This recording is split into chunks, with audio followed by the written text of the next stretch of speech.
What is up, everybody, and welcome to Rotogrinders NBA Grinderslive Afternoon Edition. I'm your host, Ed Chopper. Going to break down a little NBA tonight. Nice little mid-sized slate for you tonight. We're going to break it down. Going to get it all done for you. So, as always, here on Tuesdays, I'm joined by Chief Will Priester. Some call him Coach Priester. Some call him the GOAT. Will, what's going on, man?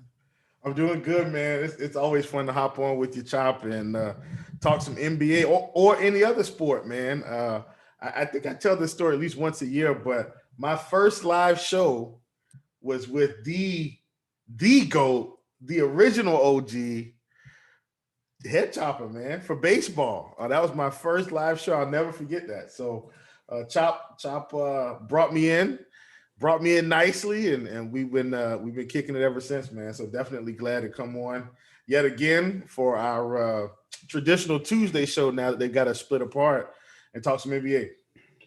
Yeah, we're going to get it all done. We got lots of good stuff here today. Fun day of sports in general. So before we get into all that, I'm going to give a little RG premium love right here. We're offering subscribers the option to select specific sports for their RG premium package. So we're going to drop a code, in fact, right now. It's a promo link.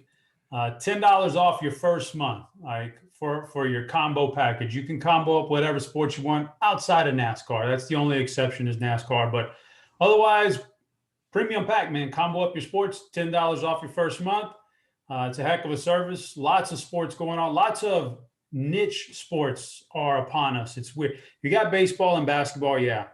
But then you got a lot of other stuff. You know, MMA is coming every weekend. There's MMA. There's esports is like blew up. I don't know how that happened, but esports has big prizes out there for esports. You got all those things you can choose in your package. And we got good information here. Just help you if you just want to sweat things out and you don't really want to put in a ton of time in the research. You can absolutely be a competitive player. I'm not saying you're going to win GPPs. I don't know. That's all, there's a lot of variance and all that stuff. But you can be a competitive player in any sport where we have articles and projections out there. I can guarantee you that. You can compete in any of those things and compete well. So that's what I like to do sometimes just when I'm sitting around and I don't want to do the research. Just plug in an article, plug in the projections from the team, and do something like that. So that's RG Premium, guys.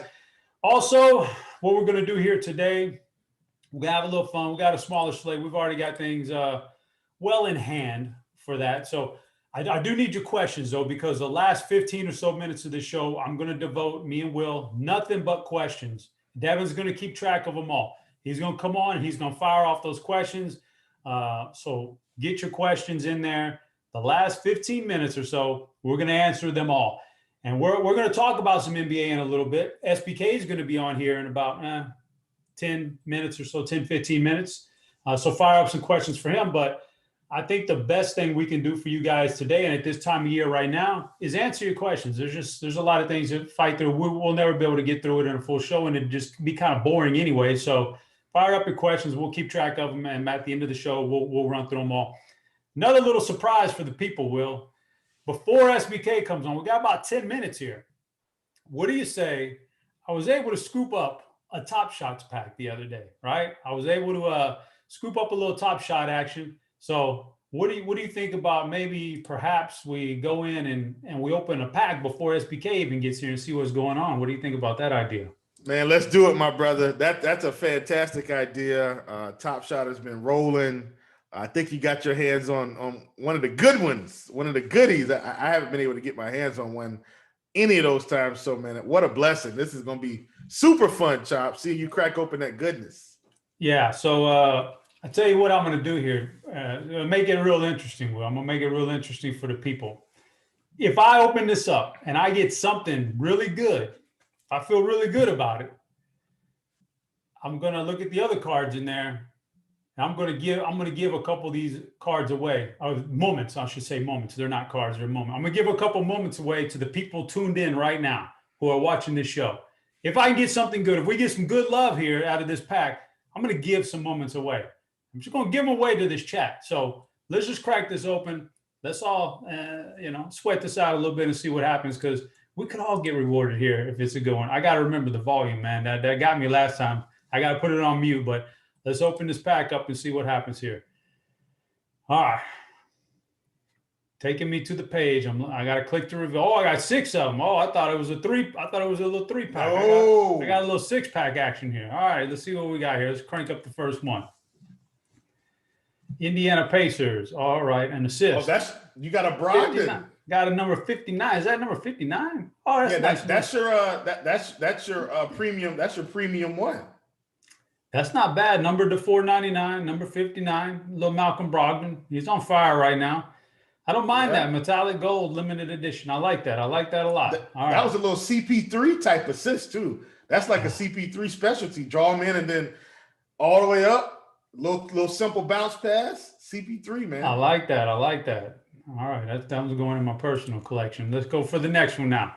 A little jump shot action for you. Danilo Gallinari. He got me that one night. Danilo Gallinari, a pizza party. He got me that one night. Yeah, let's see what he's got going on here. Listen, you got to give up Gallinari, man. That's probably the night he scored 50. if you want this Danilo, drop your name in chat right here. Drop your name in chat if you want this Danilo, man. I'm gonna give it to somebody here. Somebody drop their name in chat if you want the Danilo Gallinari after he hung that 55 on me when I called him Chop, scrub that. I got a feeling you might get a good rookie out of this pack, Chop. You might get a good rookie out of this one. Let's hope so. Little 27. Lauri Markkanen. Okay, we got a little Lauri Markkanen action. Oh yeah, that's a good little cereal. Yeah, it's not bad. Oh. He's caught a little fire here lately, so we got a little Markkanen action going on right there. Yeah, a little dunk. Sometimes the moments themselves are, they mean something. When it's a good play, it's a good play. All right, let's see. We got 3 more to go here. Let's drop this one. A little common 3-pointer here. Andrew Wiggins, that's your boy, Andrew Wiggins. You like him? You like Wiggins, don't you? No, Wiggins is not my guy. Wiggins with the wiggle. Listen, he dribbled right in place. I don't understand why NBA players do all this moving on defense when they're doing lateral moves. Just sit there and wait for the guy to try to make his move and turn your hips and cut him off. Hey, there's the coach and you coming out. Let's go. 2 more here. Let's get some. Number 65. Oh, a little 65. A little 65 action for you. A nice little block there from Metu. Nice little block. There you go. 2. 1. Oh, we got a double block. Yeah, you got a double block. Oh, we got a double block on that one. I like that. Double block. I like that. It's the Metu. I like that. That's not bad. All right. Look at that. That's his first Top Shot moment too, Chop. Oh, a little 480 dunk from Kevin Looney. Oh, there's your boy, Kevin Looney. I know you like some Looney. No, baby. No. Kevin Looney. But Chop, you got 2 first badges. That's good. That's good. That Danilo is going to somebody here. So you guys, if you want the Danilo, drop your name in chat right now. Well, I'll keep track of I'll let Devin mark down everybody who dropped a name, and we'll randomly select one by the end of the show, and you'll get a Danilo. All right. That's going to be my gift to you guys for tuning in today. I do appreciate you tuning in. What you got? They do have a pre-registration open if you want a base pack right now. So that's for all the listeners. But guess what, Chop? We're going to be talking Top Shot and cardboard tonight around 7:45 live. Myself, Toe Tag and Tambo, Dan Bach, and Jeremy. One of the big guys at Underdog Fantasy is going to be coming over to hang out with us. Jeremy Levine? Yes, sir. You know it. That's my guy right there, man. He's been around forever, man. So come hang out with us, man. Yeah, that's a good show right there. I'm gonna tune into that one. That one's good. All right, we're gonna move past the Top Shot now. I'm gonna close out the screen here, Devin, and we can get back to the regular scheduled program. But don't forget, guys. Chop. I'm sorry. One more thing. Listen, man. Whenever we open Top Shot packs on Tuesday, they got to be called Top Chop packs. That's what we got to do. I like that. I'm stealing that from Bill Colvin. Top Chop packs. That's good. Mark that one down on the calendar. That's we're going to use that one going forward. So, all right, guys, don't forget about those questions here, and don't forget about SBK coming up if you got a question for him. And we're gonna hang here. So let's talk about a little real life NBA now. Let me get this out of my way here. Let's talk about a little real life NBA now. And some of the things going on tonight before SBK gets here. We got a few more minutes before he gets up in the house. Some injuries today. There's not a lot. It's not a huge schedule, but I see some things out there. I'll start off in Boston against Oklahoma City. We got some guys sitting. Robert Williams is out. Kemba Walker is out. Jason Tatum, last I checked, was out. He's So out. we got we're getting a real big number here on Jaylen Brown. Ownership, projection, optimal. He's all up in the optimals. Is there any way you can get away from Jaylen Brown tonight, or do you just like him in? And who else do you like from Boston with this with these surge of injuries here for those guys? Yeah, I think for me, man, Chop, I talk about it a lot, and it's going to burn me from time to time, and I know that. But when everybody plays from Boston, I'm not interested in anyone from Boston. When they have this many guys out, I mean, today they've got two high usage guys out in Tatum and Kimba. And then you've kind of got Marcus Smart and Jaylen Brown now, which are going to kind of be D guys, and everybody else just kind of flows around them. So I'm very excited to actually get some exposure to Jaylen Brown. I know he's going to be high owned. I think we talk about good chalk versus bad chalk on this slate. I know Jaylen Brown isn't a high peripherals guy, especially when everyone is playing. But I gotta think he gets close to 30 real points in this game, Chop. And I'm not exaggerating. I'm thinking 28 to 30 is, I mean, about where he'll be. And then I think he's got upside for 35 to 40 in this spot. So, I mean, they're playing OKC. He's not going to have much resistance. I know Lou Dort is coming back, and they're probably going to have Dort on him, but I don't really care. I think Jaylen Brown is in play, even with the high ownership. The projections are on his side. The real life environment is on his side at home against a bad defense. I think we're full steam ahead, even though he's probably one of the most chalky players on the slate. Yeah, I would agree with that. Houston takes on Minnesota tonight. That's a nice little game. Man, this is going to be an interesting game. Who? Because they both want to lose really bad. Minnesota's done made the mistake of winning a couple games here recently, and all of a sudden you look up and they're not the worst team in the league anymore record-wise. That's not good for them. But John Wall has officially been ruled out for the year. So, we already knew Houston was tanking. So that's going to open some things up tonight for some of the younger guys. Toronto, Gary Trent Jr. is out. Chris Boucher is out. But Gary Trent Jr. is a new addition to the injury list here. Does that even move the needle for you tonight out there in Toronto?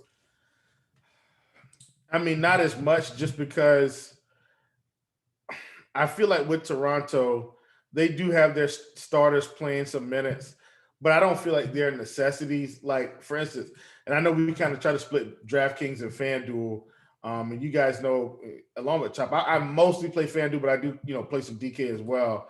On FanDuel, I just don't see how I play any of these guys. Van Vliet's up to 4K. I mean, 8K, excuse me. OG's at 72, Siakam 91. Kim Birch isn't bad at 49. He had a big game last night, but he's still been in that 25 to 30-point category in most games, and he's at power forward, so he's kind of a value play. Now, Kyle Lowry is at 6,600, and I don't hate it. He is going to get the minutes, but I still don't feel like Kyle Lowry is absolutely necessary. Like, I don't feel like he's a must play. I just think he's a good play. So that's where I am. I don't feel like I have to have anybody from Toronto. All right. The Indiana Pacers missing some front court players tonight. Sabonis out. Miles Turner's out. We don't know if we're going to get Goga in there tonight, but what do you think about that Indiana situation? And you just saw me pull that Brogdon, baby. Maybe it's a big Brogdon night, man. Well, I mean, Brogdon, I like him no matter what in the spot. Portland has been atrocious on defense this season. Just bad. And they are getting a little bit more healthy. Perhaps that helps them out. But I like Malcolm Brogdon no matter what. At 8,500, I mean, we've got him projected at 34% on FanDuel currently. On DK, he's projected at 25 because he's 8,800. I think if you're playing him on DK, you're looking for one of those games he had the last time where he's, getting close to a triple-double, probably going to push 50 fantasy points. That's kind of what I think we're looking for. The other thing is I think we're hoping that, honestly, probably Bataille Day sits and Jeremy Lamb and all these guys as well. And I was trying to get to because I did have have everything up here, just kind of looking to see where they were at. Jeremy Lamb still questionable. but they still questionable. Obviously, if those guys sit, I think a lot of these Pacers are in play. I know that O'Shea Brissett didn't quite get there the other night, and essentially, if he has to play center again, he's going to probably get destroyed by Nurkic. But he's still a rangy guy that can hit some shots. So he's somebody that I would still consider even at 5K on DK. All right. SBK is here just in time because I was just about to talk about another team, and we're going to talk about it with him. But SBK has arrived. SBK, how you doing, man? Doing well. How you boys doing? We're hanging in there, man. Early on a Tuesday here. Early on a Tuesday, and just waiting on the news. But so we got some action tonight. We got several teams with some big players missing out there, and I was just about to go over Dallas, and I wanted your opinion on Dallas because we've got some guy. Porzingis is out. Josh Richardson looks like he's out, and now we got the midday questionable tag on Luka. Give me your thoughts on is that pretty much a death sentence for Luka tonight, and if so, how do we work around this whole Dallas Mavericks situation? I wouldn't say it's a death sentence right now, but it certainly doesn't bode well. They have obviously, in addition to Luka, Dorian Finney-Smith, Maxi Kleber, and JJ Redick all with questionable tags as well. Porzingis and Richardson doubtful. So, yeah, I mean, this is really I feel like the only team kind of worth talking about right now. Maybe Indiana and their front court. But yeah, I mean, I'd probably go like 40-60 on Luka that he plays, but it's still kind of pretty close. Obviously, if he isn't able to go, Jalen Brunson at 4.8K on DraftKings will become a phenomenal target, as with Tim Hardaway Jr. And really everybody on this side obviously gets some degree of a bump, just kind of varying levels for different players. And then obviously if Dorian Finney-Smith doesn't sit or doesn't play, that would kind of open up more run in the front court for Melly. Even like a guy like Josh Green, I could see seeing some more run. So yeah, I mean, still 4 questionable guys, including Luka. So it's kind of tough to break this one down at this point. All right. So I got I'm an old school guy here, SBK. I'm old school, man. I still believe in BVP and, hot streaks and all those kind of things. And I think defense matters. So I have a question for you. We're talking about Oklahoma City and Boston here a minute ago, and Boston's missing several players, and we expect Jaylen Brown to step up and have a good game. He's going to get a lot of the the usage and the shots and everything, but he's going against one of the better defenders in the NBA, Lou Dort. So I want you to talk to me. Do we take into it as a projection team? Do you even look at something like a guy going against a really great individual defender, or no, nothing at all, huh? No, I mean, it's way too hard to analyze that. I mean, I don't know if I'd ever sleep if I was trying to incorporate individual defenders into projections. And you also don't know, like, it's not how the NBA works. It's not like, it's not like, oh, this guy's on this guy the whole game. Like, it's, that's just not how it works. You watch an NBA game, you'll realize pretty quick that those matchups, while they can stay static for some period of time, I mean, it's very easy to get a switch off and use a screen to get a switch. There's, and just things change. So it's tough, but generally in these situations, I'm always going to side with volume over something like that. And that's exactly what Jaylen Brown should get on this slate.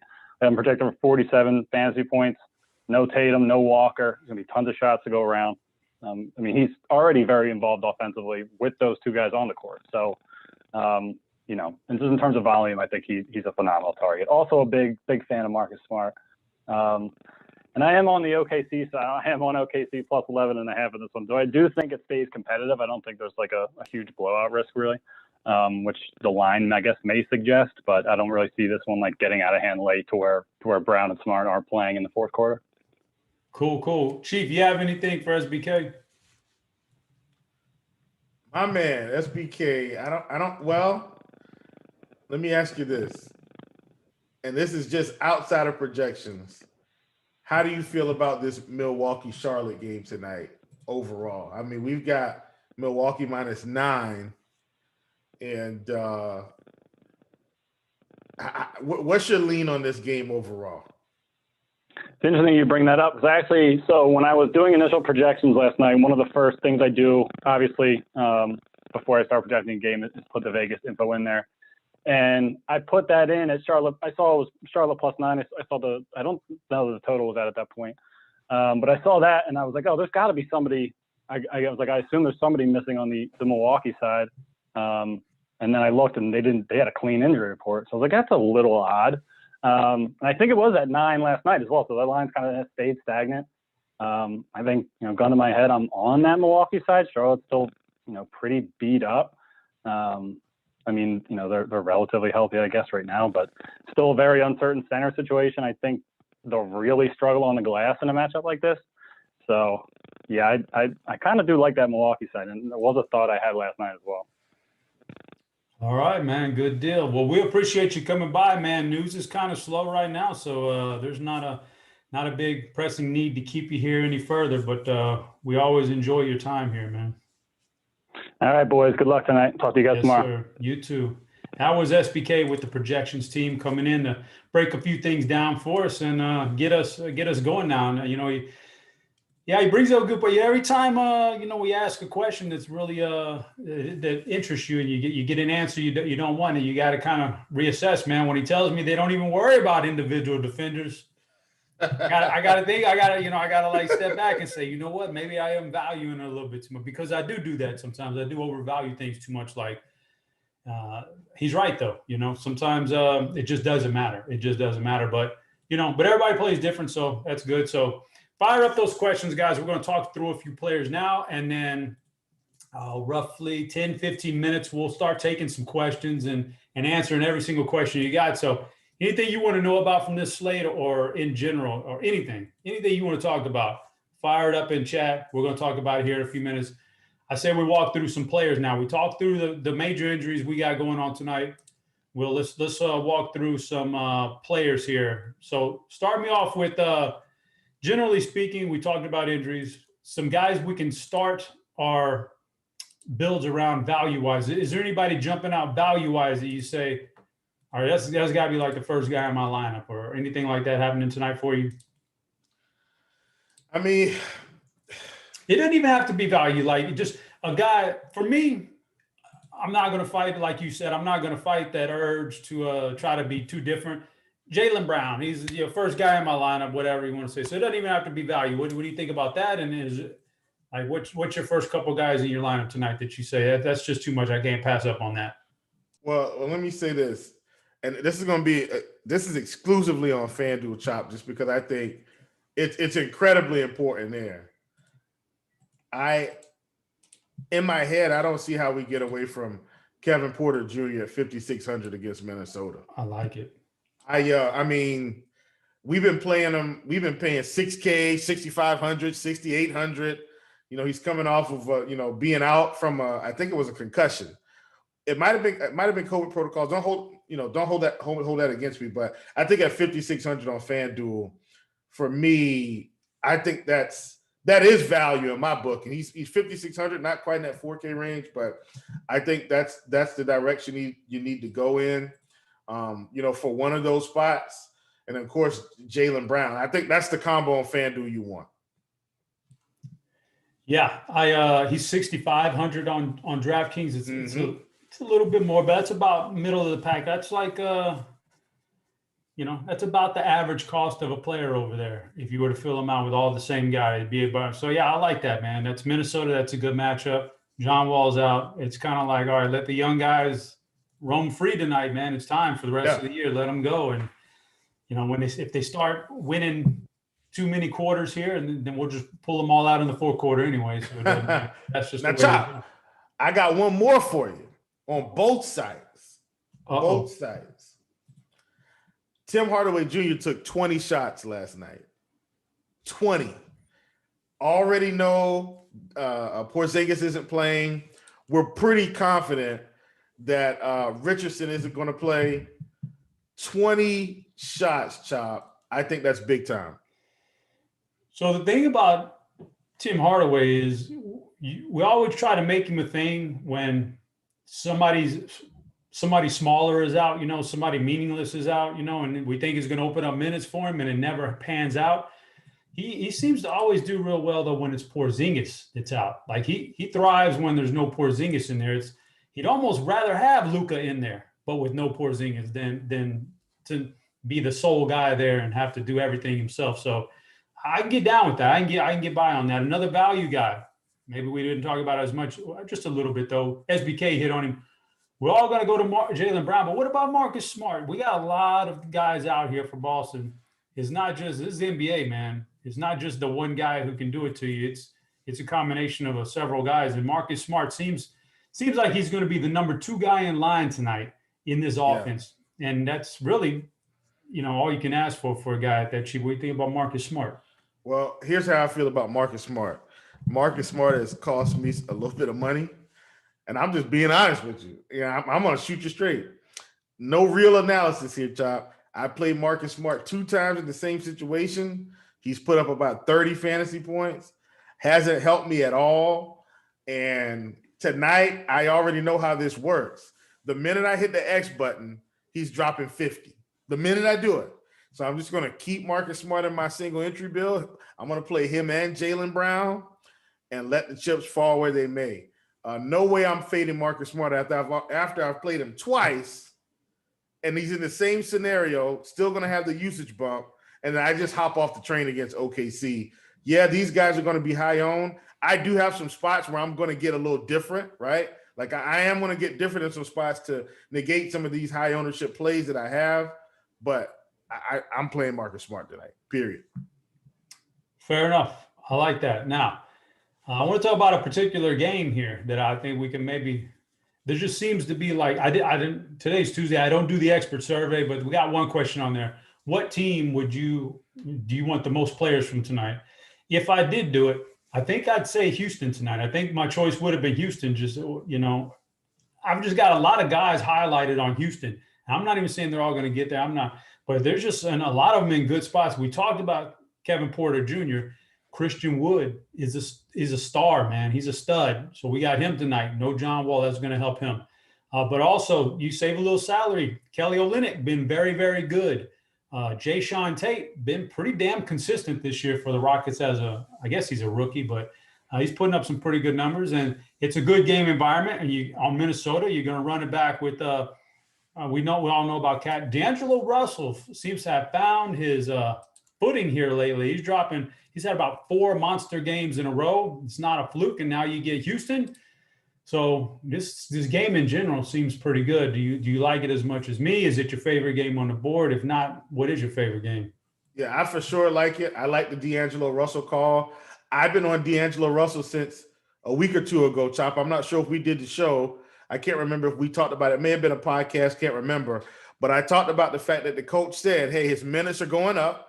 Right, we're kind of getting rid of the restriction, but he's still going to come off the bench. I got real excited, Chop. So you mean to tell me we're going to get D'Angelo Russell, and he won't be on the floor with the full starting lineup as much? He's just got the ultimate green light at that point.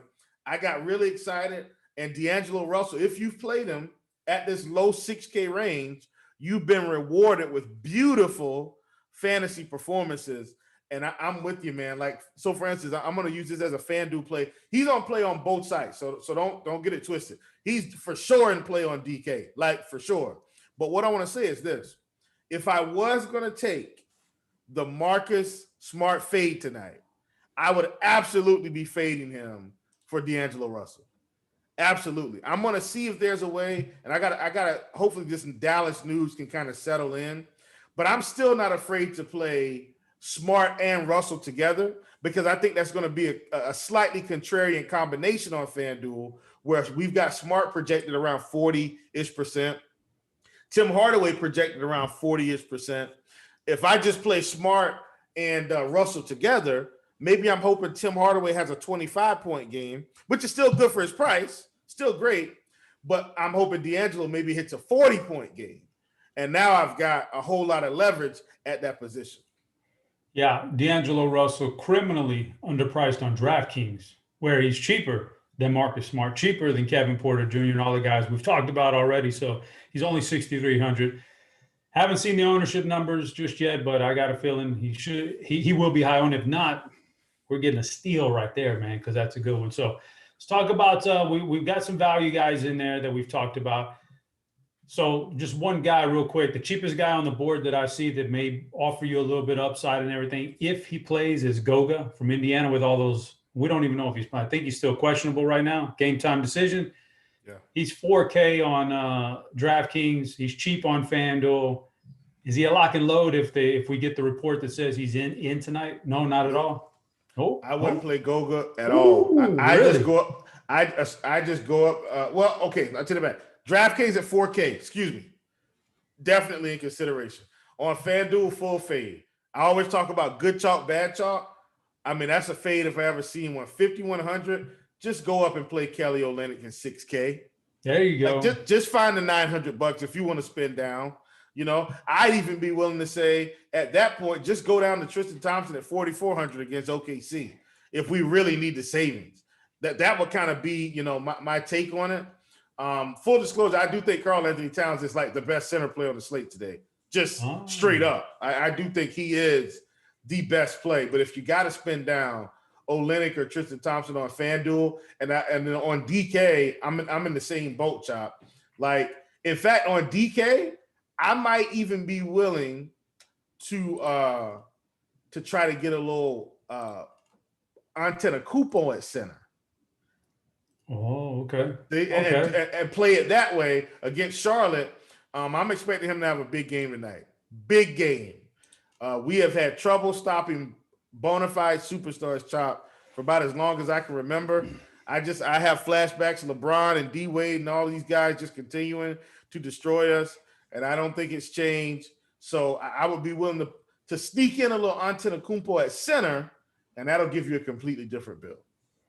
All right, that's good. I like that. That's using the multi-position eligibility to your advantage. Guys, get those questions in here in about probably less than 5 minutes. We're going to start answering them. We're going to answer them also. But we need questions. We need questions. Keep it up. Keep it up. Keep it coming. All right, let's talk about studs here. So we talked about some value guys we could save a little money with. You just talked about Giannis. We hit on Cat a little bit, but superstars out there. You got Steph Curry. He's been on fire lately. Kyrie Irving. Dare I say this is Kyrie's best year ever, man? I don't know. He's missed a lot of games. It's been a weird season for him, but when he's been on the court, man, it's you know what's weird, Chief, is this whole Brooklyn thing. I know Kevin Durant is a great player.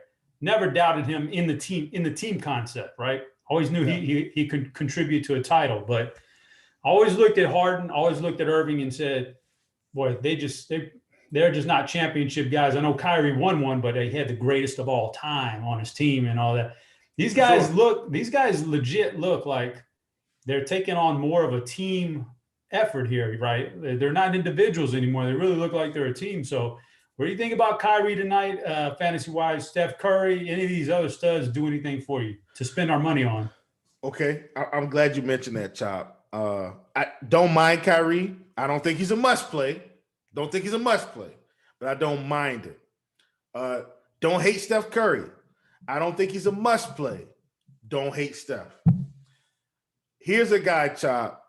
I think we need to go ahead and get on this train now. It's leaving the station. And these performances are on their way. That's Damian Lillard, Chop. Hear me out. You think it's time? Dame time is on the way. Here's how I know this. You haven't really seen the upside, but what you're seeing, Chop, is the shot attempts. Last 4 games, 9 for 23, 9 for 23, 8 for 22, 8 for 27. These shot attempts are through the roof. Listen to these field goal percentages.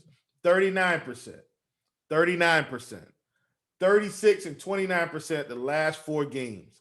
Chop, if he has a game where he gets up into that closer to 50% category, look out, right?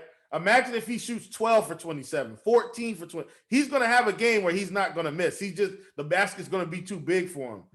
Get on the Damian Lillard train now before it leaves the station and he gets back up to 10K and now you don't want to play him because you think he's overpriced. I really like Damian Lillard today. I think he's good leverage on both sides. He's 9,100 on DK, on FanDuel, 8,300, Chop. 8,300 for Damian Lillard, playing in the same game with Malcolm Brogdon. And I gotta believe Malcolm Brogdon gets more ownership than Damian Lillard today. Already got that kind of projected with our ownership. I like Dame, like the shot attempts. The big game is coming. Man said the big game's coming. It is getting later in the year, man. When we start getting to crunch time, it'll start to be Dame time. So I like that. All right, guys, we got about 15 minutes or so left in the show. Let's bring in our producer, Devin. Let's bring in Devin. Devin, come on in, join the show. Let's talk some questions now. You guys keep firing them off in chat because now is the time we are going to get to all of them. So I got some salaries pulled up. I know Chief does too. Devin, how you doing, man? Doing pretty good. Just taking my shoes off, getting comfortable. Okay. Taking my way around town. I can't count how many times that song gets stuck in my head. All right, well, you guys want to swap between sites or you want to do cash versus GPP? How do you want to do this? If Chief's got his FanDuel up, I can handle some DraftKings. I got some DraftKings. Okay. Yeah. Well, I had both up. I'll take FanDuel today, Chop. Thank you, sir. All right, the first couple come from King, and they are going to Chief. FanDuel tournament, one lineup. Nurkic or Cat? Cat. Same site, same contest, tournament. Can I fade Giannis tonight? I don't think you should. All right. Morningwood, this one's for Chop. DK tournament. What? It's funny. DK tournament. Chief, what's your lock of the night? DK tournament, Dame. All right. Well, let's go ahead and touch on FanDuel too. Is that the same for FanDuel? Yeah. If I'm going with a lock of the night, yeah, I'm in on Dame tonight. Dame will be in my lineup for sure. All right. Don't forget to hit that like button if we get your question. Chop, what's your favorite DK tournament value play? For tournaments, you know what? Let me get to the bottom of my salary list. The way the salaries are over there, I'm gonna say, man, if Goga ends up playing, it's Goga. That's just too cheap. I think there's too much upside. If not, just take the low hanging fruit and Tim Hardaway Jr. All right. Mike wants to know FanDuel tournament. Chief, would you remove Armani Brooks from your player pool? Seems like his ceiling is low. X button. Nice. Love that. King wants to know, is Brooks bad chalk? Chop, what do you think? Brooks Lopez? I assume that's the same Armani Brooks. Oh, Brooks. Oh, yeah. You know what? Man, I hate to do it because he's my University of Houston guy, but yeah, I need a little upside, and I don't think there's a ton of upside unless he's absolutely torching from 3-point line, and you can't really bet on that. That's big of you to get above your biases. Hey man, you gotta put them aside. Christopher wants to know, and he put Curry in both of these 2v2, so we're gonna say FanDuel. Do you like Brogdon or Lillard? Curry's in both of those. Lillard. It's Lillard day, people. All right. King wants to know FanDuel tournament favorite point guard play. Lillard again. Yeah. Let it ride. Christopher wants to know FanDuel, is Cat too much or do you like the Olynyk value? I do like the Olynyk value. And that's something I've got to decide. Like I do want Cat in my lineup, but I'm probably going to side with Giannis over Cat today. So I'm either going to end up on Olynyk or Tristan Thompson. I think I haven't quite shaped my single entry bill, but if you can get Cat, I would for sure get him in. All right. Keep dropping those questions. We are burning through them. Adrian wants to know our thoughts on Dame. I think we may have touched on that one plenty. Yeah. Christopher wants to know thoughts on Durant. Whoa, Chop. What's your opinion on Dame, though? Chop, your honest opinion.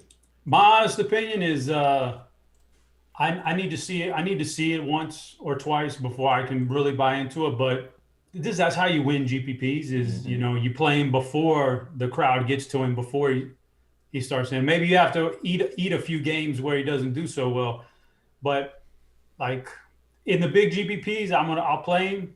If I'm in single entry, I'm probably for around the same price. I think I'd rather have Brogdon in single entry. Gotcha. All right. Moving on to Christopher wants to know thoughts on Durant. Fade or play, both sites. What do you think, Chief? FanDuel, I'm taking the fade. 9,800. Had a big game against Phoenix, but I don't think I can trust it. Yeah, I think he's got a good price tag on DraftKings. He's looked good last time out. I think for 8,300, I can take a shot on that. All right. Don't forget to hit that like button if we get your question. Oh, what? Chop. Let me say this. Sorry, Devo. No, go ahead. No, Bruce Brown might be a big deal for him today. At 8,300 on DK, Chop, I'm with you. No Bruce Brown. That's probably more of a big deal than we think. It's always crazy to see some of these names get under 9K on the sites. Jenna wants to know, can I play Pritchard instead of Smart as a pivot on DK? Woo, buddy. I mean, you can if you want to. You could, like Blender said, you can play whoever you want to play. But like, I'm just not a big Peyton Pritchard guy. I don't think the ceiling's there. If you need to save money, I think there's other ways to do it. Otherwise, I like Marcus Smart a lot more in the ceiling department. Chop. Can I ride your coattail on this DK? Go for it, man. How many times, people, and I say this a lot, I think, have we seen all these guys go off from one team or get you what you need because of the salary distribution? I think on DK, you can probably get away with Pritchard, Smart, and Brown. And you might be able to get away with Tristan Thompson. They are playing OKC. OKC is not playing well. Tristan Thompson is probably a little bit more than you want to pay on DK, but I think you can get away with Tristan, Smart, and Brown on DK because of the pricing is set up. Pritchard's only 37. I'll agree with the fact that, yeah, man, it just depends on the salaries, and you can play 4 or 5 guys from the same team if there's enough injuries. And there are a lot of injuries on Boston tonight. So, yeah, if you're asking me to decide between the two, I'm taking Marcus Smart. But like Chief said, I think for the salary, you can play Pritchard along the same lineup with the other 2 guys or even Tristan Thompson. Yeah, I was just trying to give them some food for thought, man. Maybe rework that lineup a little bit more. Projected for 26 minutes, Peyton Pritchard. So we'll see. Let's see. Big Hurt wants to know FanDuel tournament. So Chief, are we spinning up on center or point guard? Frank Thomas, I think we are spinning up at point guard, my friend, and not a lot. Like, I mean, if honestly, I might have Dame and Brogdon in the same lineup if I can fit it. So. If you ask me, I think FanDuel gives you a little bit more flexibility at center tonight because of Williams, because of Thompson, and because of Kelly Olynyk, and especially with them not having a Brunson at point guard anymore, it kind of takes away some of that value. So definitely, I think I'd be spinning up at point guard more. All right, moving on. King wants to know, Chief, I know Charlotte's your team. Do you think they keep it close tonight? Realistically, no. I think they could, but I mean, everybody's gonna have to shoot the lights out. And we just had that game against Boston. So the variance isn't on our side tonight, I don't think. I think Milwaukee hands it to us. All right, moving into chat. Don't forget to smash that like button. King wants to know, what do you guys think about fading Brown and taking Lou Dort FanDuel tournament? Listen, that face wasn't meant to be ugly. No, please don't fade Jaylen Brown for Lou Dort. Just play Jaylen Brown. Keyboy DFS, best center for FanDuel and DK. Might be hinging on the Goga news, right? For DraftKings, it definitely hinges on he'd be the best center play for 4K, I think, on DraftKings. Otherwise, for me on DraftKings, just straight up center eligibility, I think Christian Wood at 8K is really, really the guy I really like. Yeah. All right. Christopher wants to know, you guys like Giannis, Smart, and Jaylen Brown stack on FanDuel? Oh yeah. Pretty tasty core. Morning Wood, what about Draymond for DK tournament? Draymond's always in play. He can get you a triple double. He's had a couple good games in a row. I like the matchup tonight. Both teams, we'll see if Luka plays or not, but both teams have something to play for. So I don't mind taking a shot on him in GPPs for the triple double upside. All right, got about 5 minutes left in the show. We'll have a little 6-pack video to take us over to baseball. Got a couple of more questions, though. So Sean wants to know, Chief, FanDuel tournament, best point guard under 5,500. Oh, good question. It's probably. Oh, wait a minute. They're flexing the centers in there as well.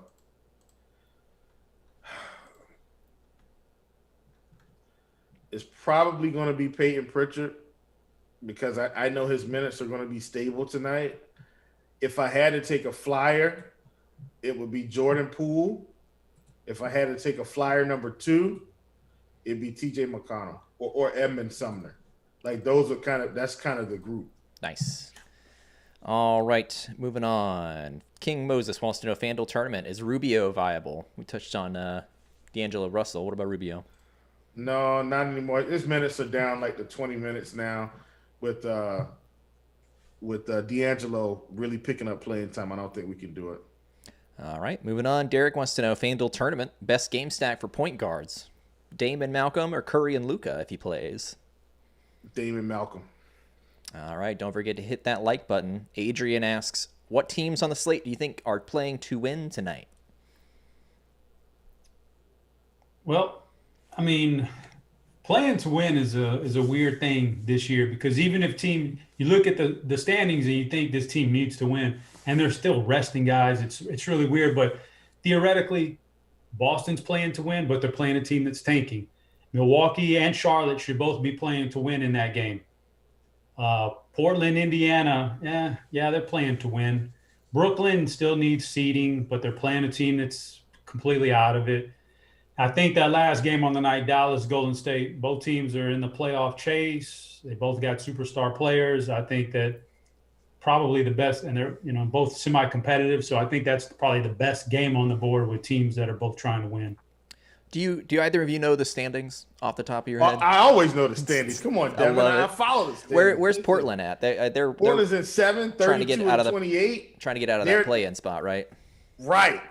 That's important. And Luka may sit tonight. Mm-hmm. So if Dallas sits these guys and the Mavericks lost, the Mavericks would be 33 and 28 and Portland would be 33 and 28. And now we're back in a tiebreaker situation. So I definitely think Portland wants to win. Because I don't think they want to have to be in a play-in. They went through the bubble last year. It'd be nice for them to sit at home for a week or two and get healed up from some of those nicks and bruises. All right, that should touch on the second half of Adrian's earlier question. King Moses, Toscano, simply.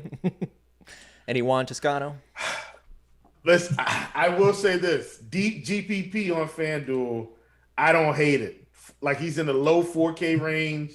He can get to 30. If Luka sits and this game gets out of hand, he might have some scrub time. Played 31 minutes, against Sacramento. Put up 21 fantasy points, 25 against Denver, 26. Had a big game against Cleveland at 38.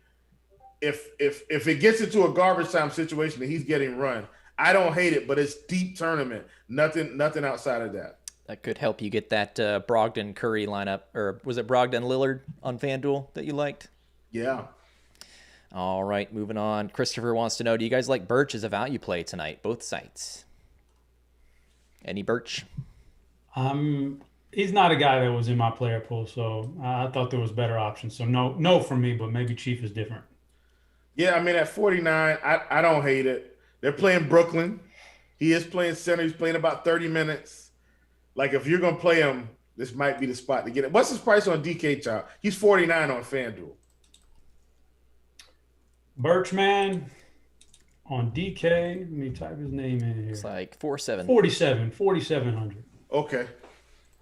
He's not. He gets a fair enough projection. He's all right. I just maybe this is a decent. Maybe he's consistent. He's been consistent. Maybe I'm writing him off too soon, but I prefer a little bit more upside in my guys. Yeah. All right, moving on. Sean wants to know, if Luka's out, is Brunson a must-play FanDuel tournament?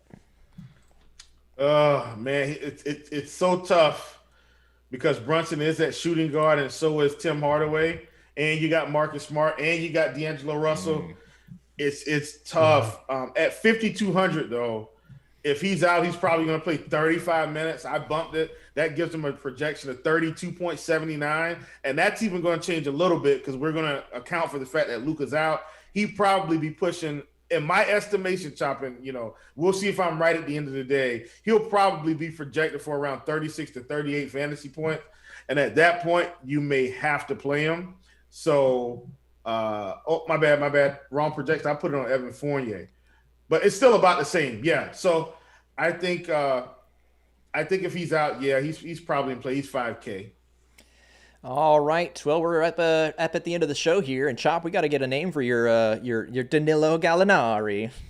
Yeah, what do you pick one randomly? Pick one randomly. Let's Devin. go with friend of the show, Morningwood Blues. Morningwood. Give me DM me either on Discord or in the RG DMs. DM me, give me all your information, and I'll get it over to you ASAP, man. How's that sound? Sounds good to me. Good. I was waiting for him to reply. I don't know why. All right, guys, that's gonna be it though. We got to get out of here. We got to get ready for the next show. Thanks for tuning in, guys. Stay tuned. Dean and Kirky coming up next, walking you through Tuesday MLB action. It's actually Tuttle.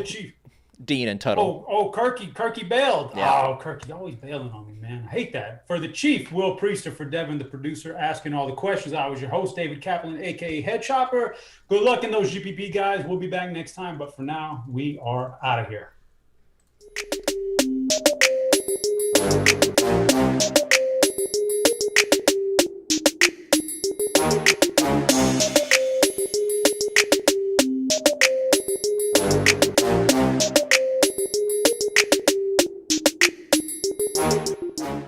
We're here back in the Fantasy Bar, sixth place for you for a big Tuesday night in MLB, including a couple studs I'm paying up for tonight. My favorite value play over on DraftKings, a starting pitcher I'm high on in the mid-range, and of course, my favorite play of the night. Who is it? Belly up to the Fantasy Bar and find out.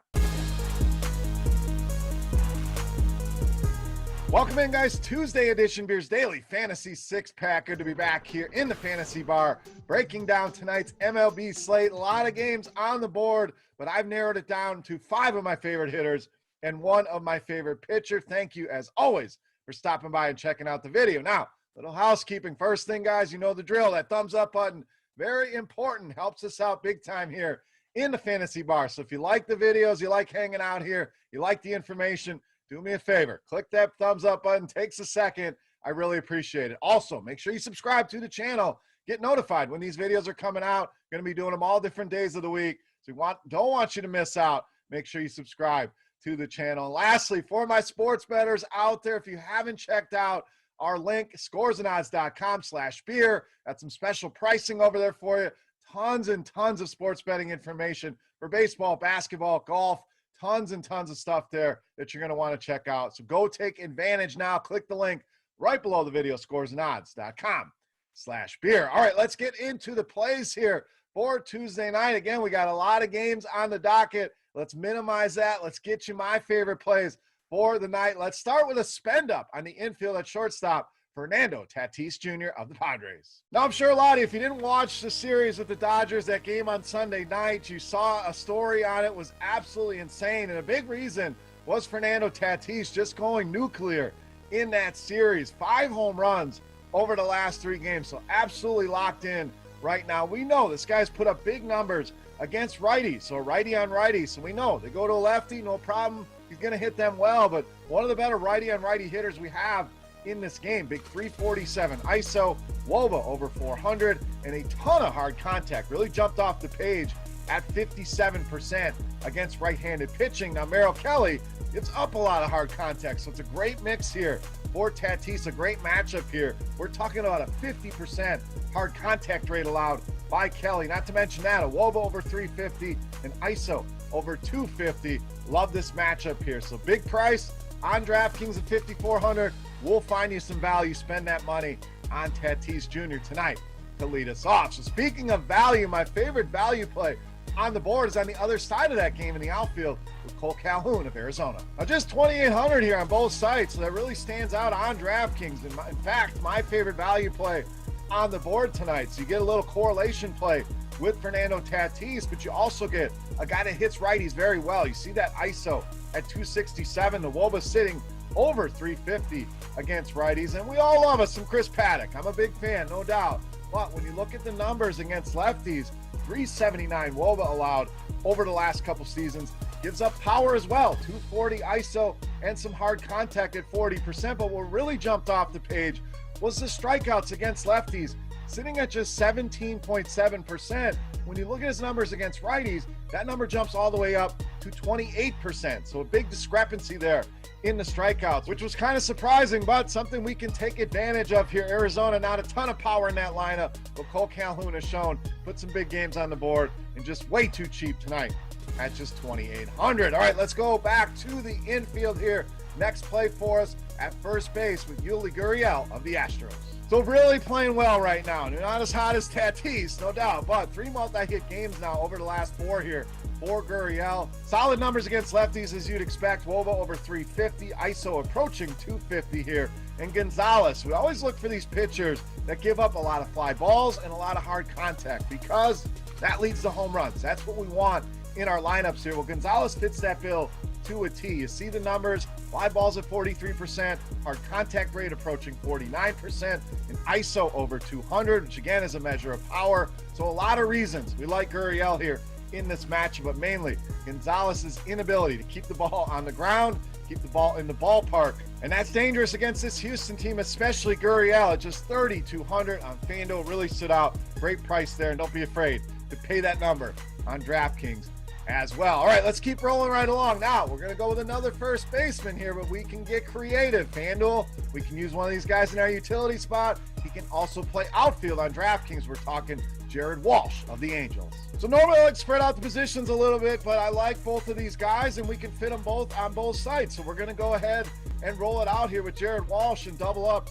on our first baseman here, but very, very consistent to start the season. 16 of the first 20 games, this guy's put at least 1 hit on the board. We know he hits righties very well. Big numbers, in fact, 419 WOBA, that ISO approaching 400. So big power here from Jared Walsh. And Fulte, a guy we've been picking on a lot over the years, got a little bit better against lefties for a little bit, but the numbers have kind of regressed back to what he was doing earlier in his career. 468 ISO allowed to lefties, a huge number here.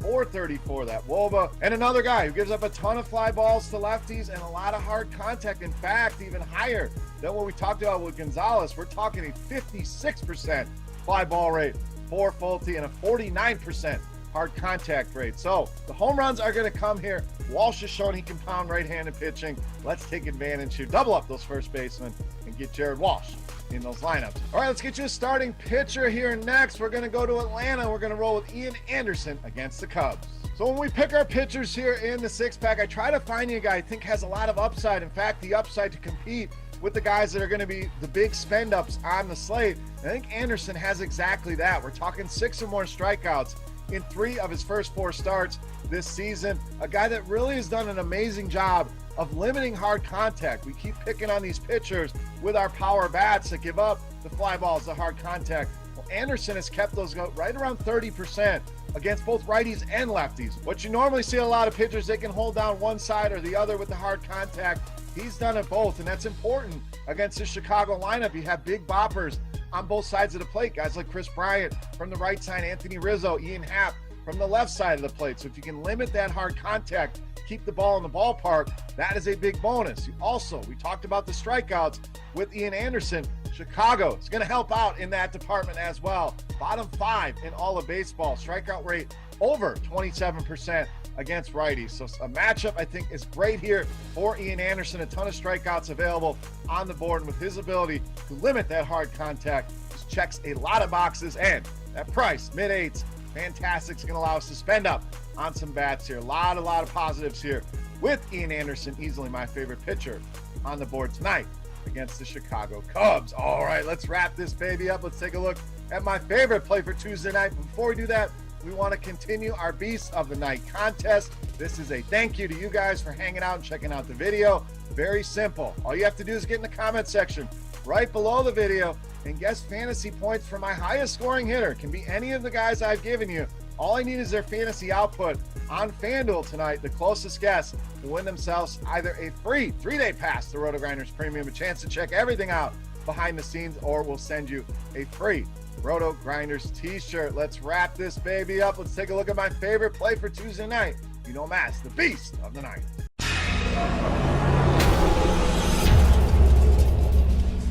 right, Beast time. We started with a spend with Tatis. We're going to end with a spend here in the outfield, spending up on Bryce Harper of Philadelphia, tonight's Beast of the Night. I really love the spot for Bryce Harper. And again, maybe not as locked in as Tatis, but the home run's been here for Bryce Harper as well. Has gone deep 4 times over the last 8 games. And we know this guy can crush right-handed pitching. 517 WOBA this season. Even if you include last season, still well over 400 at 436, ISO over 300, and a 48% hard contact rate. So really putting the big bat on the ball here. Carlos Martinez been a struggle here since last season, kind of fallen off a cliff. Looked a little bit better in that last start, but 361 WOBA allowed, 44% hard contact rate, and had to throw a little BVP in here. I know some people love it, some people hate it, but 10 at-bats, 2 home runs here for Bryce Harper. The point is, love this spot for him anytime he's against a righty. Hard-throwing righty like Martinez especially, just lines up very well. So big price on DraftKings. May not be able to get him in over there at 6K. I would try to squeeze him in, but FanDuel at 4,300. Lock and load, get him in all those lineups tonight. Bryce Harper, my favorite play on the board, and tonight's Beast of the Night. All right, guys, that wraps up here for Tuesday night in the Fantasy Bar. Any comments, questions, feedback, hit me up in the comment section right below the video. Don't forget, fantasy points from my highest scoring hitter can be any of the 5. Don't need the name, just the fantasy points. Points on FanDuel for your shot.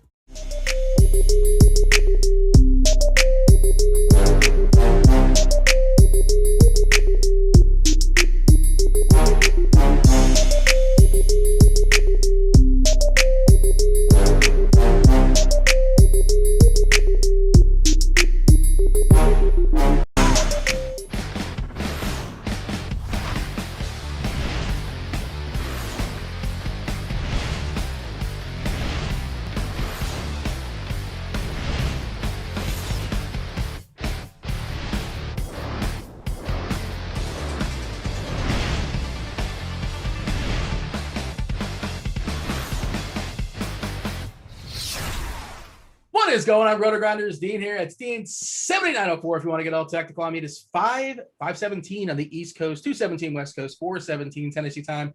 So of course, that was just time for the flagship show here at Rotogrinders. It is called Grinderslive. Joining me today, call it a bullpen, America's favorite substitute teacher / driving instructor, the best procreator in all of DFS.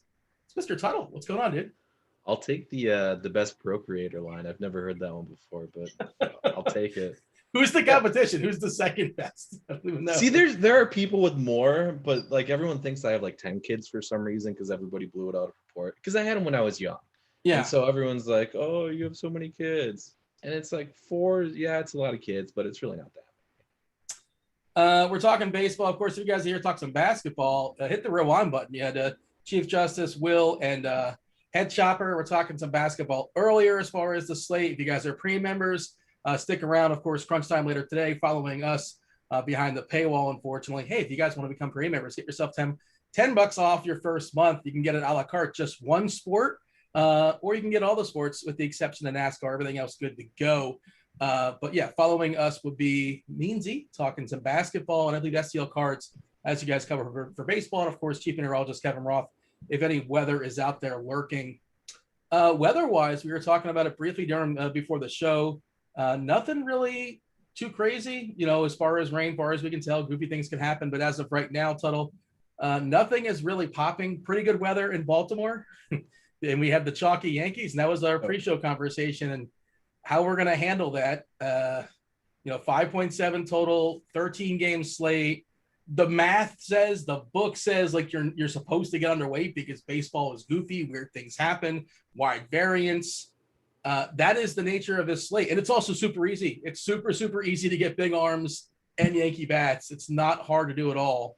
So, give me your overall thoughts as far as the slate. And you're more of the tournament brand than I am. How are you handling all that information? Yeah, we were talking a little bit pre-show, like 13 game slate. When there's this much chalk or this much projected chalk, like you're supposed to know what to do. You're supposed to just pivot off and suck it up. But it's hard, man. Like this, I know the Yankees have been in a good spot for what seems like 2 weeks, and they haven't delivered. But my God, at Camden, wind blowing out, 80 degrees, up against Bruce Zimmerman. it's like, man, it's tough chalk to fade. And then pitching too. Like we know where some of the pitching is going to be concentrated on DraftKings. Giolito, high projected ownership. Christian Javier, high projected ownership. Like both those guys still. Like I think Javier will go lower owned, but you look at him and you look at his matchup, you look what he's done in the minors in terms of strikeout rates throughout his career. Like the guy has huge upside in that matchup. So even the chalk pitching is a little bit difficult for me to pivot off of. So it's like if you're a tourney player on a slate like this, like more power to you. It's gonna be tough for you. Yeah, and Max Scherzer, of course, lurking as well. And we talked about it. And I referenced before the show, I was kind of talking to you. I was like, I made a Scherzer Giolito lineup on DK, and I got a bunch of bats, and I like pretty much every single one of them. It's like it's a lot of times, if you're going to pay up for spending, like how much does it hit your bats? How much is that going to hurt your overall, lineup? And I don't think it hurts it that much. And I have a couple of Yankee big boys in there. We'll talk about Yadier Hernandez, who's 2K. Well, that's the thing too. Him, he's chalk, but like he's a good usually like okay, it's a crappy 2K option, but the guy can hit. It's like even the cheap chalk is good cheap chalk.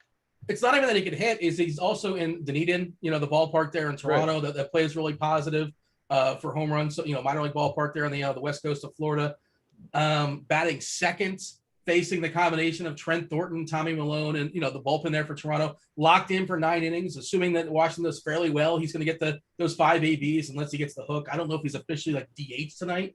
I'm always kind of curious as far as the actual lineup because they're in the, he's not going to get double swapped, obviously, being in the American League. 33 home runs in the minor leagues, in 2019. He also projects to strike out a fair bit, but who cares? Everybody strikes out a fair bit pretty much for the most part. And he truly makes everything work there on DK, and it makes a lot of sense from a cash game perspective. We were talking as well as far as weather. I think it's just worth noting. We saw that the game went off yesterday, and in Texas, the roof was open. You can say it was a small sample size correlation, whatever you want to say. But the roof is closed, which Mike Fulton-Evich has to be thankful for that because Fulton-Evich, dude, he just gets loves to live with the home run. Yeah. So it's a super small sample, Fulton-Evich this year. 22 innings. He's got a home run to 9 of 3.27. That seems like too many, especially when you're facing Rendon, Ohtani, and Trout, and Walsh, and Upton. Even Pujols is like 5 or 6 homers this year as well too. And maybe the balls will be subdued a little bit there in Texas, but it makes the stack a little bit less appealing. But maybe instead of that ball going to the 10th row, they're going to the 3rd row, and they're out nonetheless. Let's talk about the pitchers. Let's talk about the studs. Mentioned Max Scherzer pitching in that ballpark there in Toronto as well, and he does some. He has a home run issue at times if somebody's going to get him, and there is some power bats in that Toronto side. And I think at least one of these Toronto bats is going to homer. We thought Springer was going to come back today. Springer's like, I'm going to take one more day. Max Scherzer, give me one more day. I'll be back tomorrow. I think, I assume that's what happened. Supposedly he was going to be good to go, George Springer, but any day now. Maybe he's able to pinch it. Not really sure. I'm not sure if he's activated just yet, but yeah, Scherzer against the likes of Biggio, Bichette, Guerrero. It falls off fairly quickly. Talese will strike out a fair bit. You got Grichuk and Semien down to the 6 hole. Max Scherzer, and then we'll talk about Giolito, and then we'll talk about the rest of the. Well, I guess we got to talk about Buehler. Buehler as well. There are some good mid-tier pitchers, I think, that are worth talking about, and you can really load up in bats if you want to. But start with Scherzer. Where are you at on him? See, Scherzer's kind of the interesting guy for me because it's like, what do you think his ownership's going to come in at? We have him projected at 17%. So he's clearly going to be the lowest owned of the high price guys. But at the same time, like the matchup's not the greatest. The Blue Jays don't strike out a ton. A little homer prone. There's a lot of home runs in that lineup, a lot of power in their lineup. Like, I think you're clearly overpaying for him if you're playing him on DraftKings, and FanDuel specifically too. Yeah, he's $12K there. So it's like, it's definitely an overpay. And I don't want to say the upside's not there because obviously it's Max Scherzer. The upside's always there, but like, I don't like him on this slate, and I don't like him as a tournament play if you think he's going to come in at 20% owned, because it's, yes, you're getting a little bit of an ownership discount, but it's not like you're not getting like a 2% owned guy that has 30 point upside. You're getting a 20% owned guy that has 30 point upside. I mean, the counterpoint to that is that it's really, really easy to get him, and it's not really costing me a heck of a lot. And it's just like, do you think he gets more net points than Javier or than Buehler or something like that? And I don't know. And he can give up a couple homers and still survive. He's got a leash longer than pretty much most any other pitcher in the league. 109 pitches last time out, 106 before that. He's not going to get pinch hit for. That's one positive there. In American Ballpark, of course, now he can't pick on a pitcher. He's got to pick on a DH. And the ballpark we don't think is going to play particularly well either. I'm okay if he gives up a homer. Just hopefully nobody's on base. Or 2 solo home runs are fine. Just strike out 7 or 8 or 9. I'm pulling up I have our lineup HQ up right now as far as the umpire data. We have most of the umpires today. Just think it's obviously the series that started yesterday, we know who it is. The umps just kind of rotate. Some new series starting today. I just focus on the extremes. I'm curious what your thoughts are. Extreme pitcher, extreme hitters. Worth We don't noting. have Scherzer in there yet, do we? Because did they play yesterday? I don't think they did. Yeah, no Scherzer just yet, no Giolito just yet. And sometimes you get this data like 2 minutes before the game. Like they don't tell us who the umpires are until the last second, basically. But just as a general thought, as far as the slate, extreme pitchers umpire for Fultonevich and Quintana. We'll talk about Quintana soon enough. And man, that's the one that I think people are going to play. And he crushed this team last time. We'll talk about it. And of course, Texas, especially Texas versus lefties, they're pretty putrid. Extreme hitters umpire for the Yankees have an extreme hitters umpire, just in case you want to be a little bit more appealing. Carlos Martinez, F1 extreme hitters umpire as well too, and the Klubot on the other side in that Yankee game. There's wind in that game too. That is one of the weather spots, that Philadelphia St. Louis game with Carlos Martinez pitching. I think Philadelphia's team totals creeping up slowly here. That is one of the spots that I like as kind of a pivot. So if you're a thing with the hitters umps too, there you go. Phillies have Rhys Hoskins is not going to be owned, and he's just flat out raking. Yeah.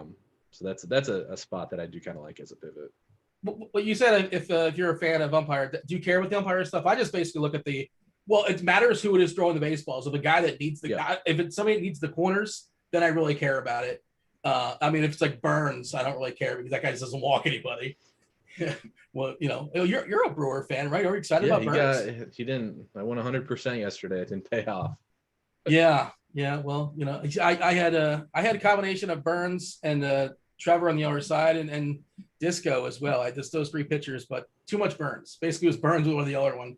What are you gonna do? It's DFS. We started 0 once again today. How much do you care about umpire data? I'll use it as a coin flip. Like if I'm really struggling deciding on a pitcher, I'll definitely look at it and be like, hey, this guy's got the better ump. Let's go that way. So I'll use it as for fringe decisions, but I don't factor it in more than that typically. Lucas Giolito strong baseballs tonight. He's facing a pretty terrible Detroit team. He got bamboozled, shellacked, whatever adjective you want to use last time out. So my angle on this is look, if you ask me to do something at 11 o'clock in the morning, I'm not going to be optimal either. Right. It's completely different. Look at his strikeout props. If you bring up lineup HQ, 8.5 juiced on the over.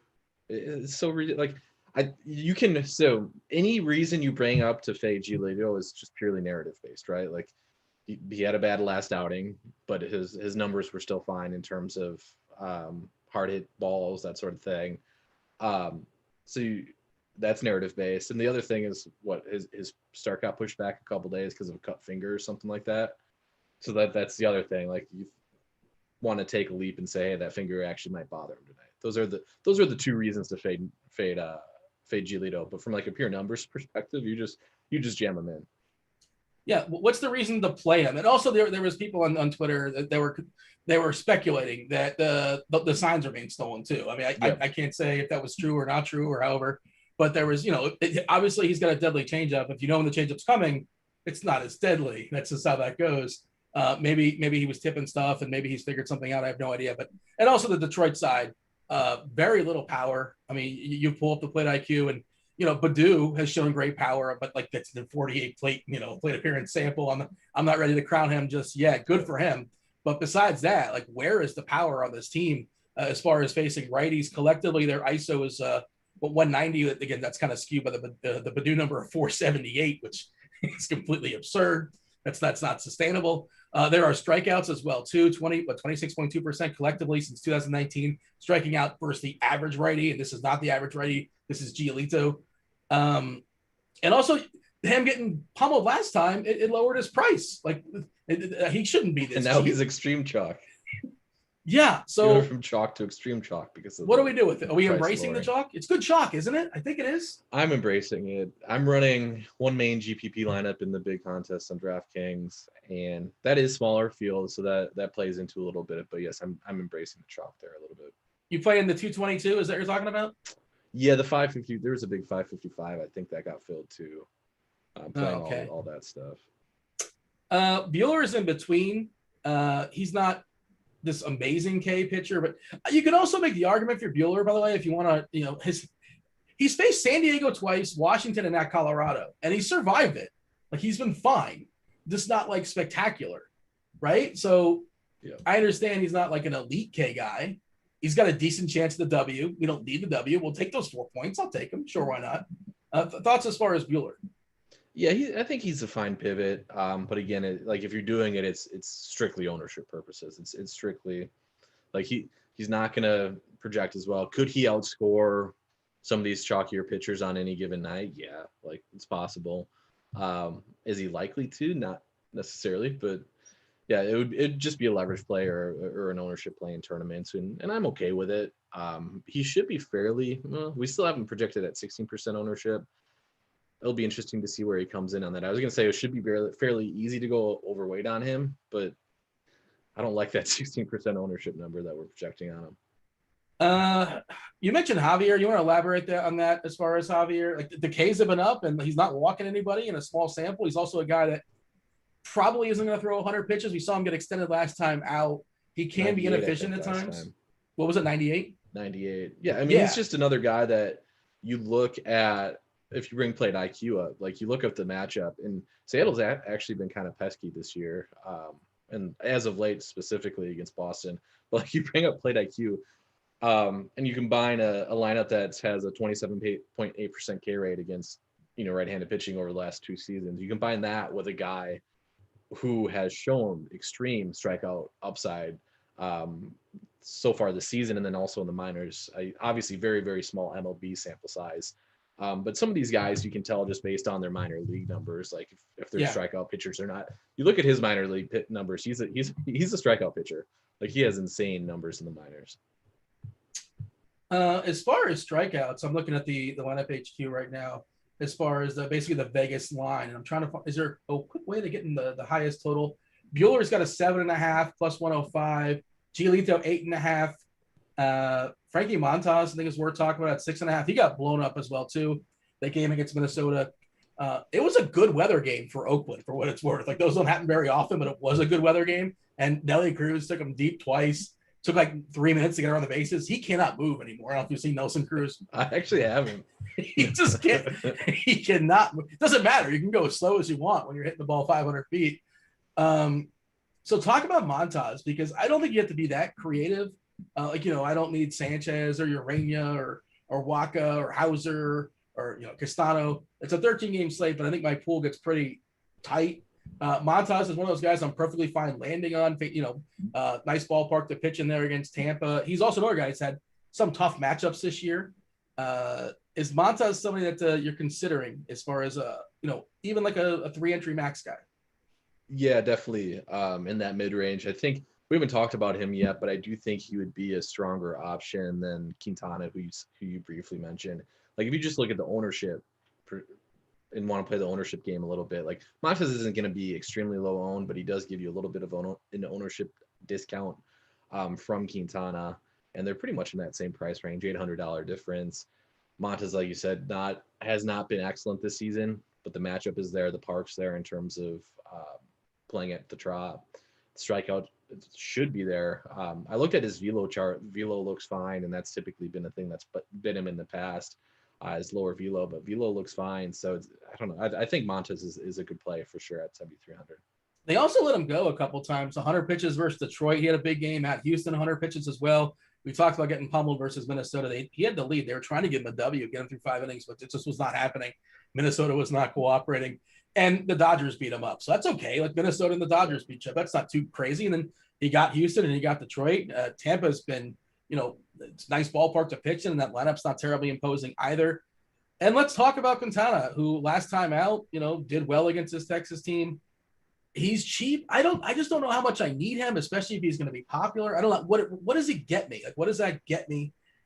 How many more bats do I need? Yeah. There's a lot of cheap guys anyway. Well, talking about Quintana, because I'm less likely to have him, I think, in the field. I think you pretty much hit it on the head when you said you basically would want him if he wasn't popular, but he's going to be popular. Like he has to be by far the best high owned fade on the slate. We have him projected at 26% ownership on DraftKings. He's 6,500. I thought I didn't realize. So I was stacking. I think we were all stacking against him 2 weeks ago when the Minnesota Los Angeles COVID game happened and he didn't end up pitching. Yes. I didn't even realize he pitched once in between that against Texas. I missed that start. And I thought I was going to be sneaky because I did read some stuff up on him, how he was going to change his approach, pitch more towards, I think it was the third base side of the lineup, more on the third base side of the rubber, and focus more on the fastball, that sort of thing. And so I'm like, all right, he could be a sneaky play against Texas. And then slate comes and I get a better grasp with the slate, and he's not going to be sneaky. He's going to be the highest low-owned pitcher. It's against Texas. He has strikeout upside, but he has big-time control issues. Not that Texas will necessarily be able to take advantage of that, but like he at 30% ownership, I think he's definitely the fade. Could he go off? Could he get close to double-digit strikeouts again for only 6,500? Yes, but at his ownership, I think he's definitely the fade. So small samples this year, 20.4% walk rate, which is just gross. That's terrible. 31% K rate. That's great. That partly has to do with the fact he faced Texas once. I'm sure that has something to do with it. And then you look at the Texas lineup this year versus lefties, talk about the walk rate. Okay, Connor Falifa, what's his walk rate this year versus righties? Versus lefties? 0. 39 plate appearances. Solak, 2%. Garcia, 0%. Trevino, 0%. Calhoun, 0%. Culberson, 4%. Like, these guys want to hack. Don't they realize they're terrible? They can just stand there. Yeah. So, like, something's got to give. I don't know. I don't know what to do with it. I don't know. I get it. I understand why he's popping. But my general brain goes to, like, the arms are more predictive than bats. I feel like, Scherzer. I feel like Bueller. I feel like Javier. I feel like Giolito have just higher ceilings. And that's just kind of sort of where I'm at. Doesn't mean that Quintana can't go out there and strike out 9, because these guys will swing at anything. Just throw it there, and they'll just, they're playing what's the show? Just hit the button. Hopefully it's a strike.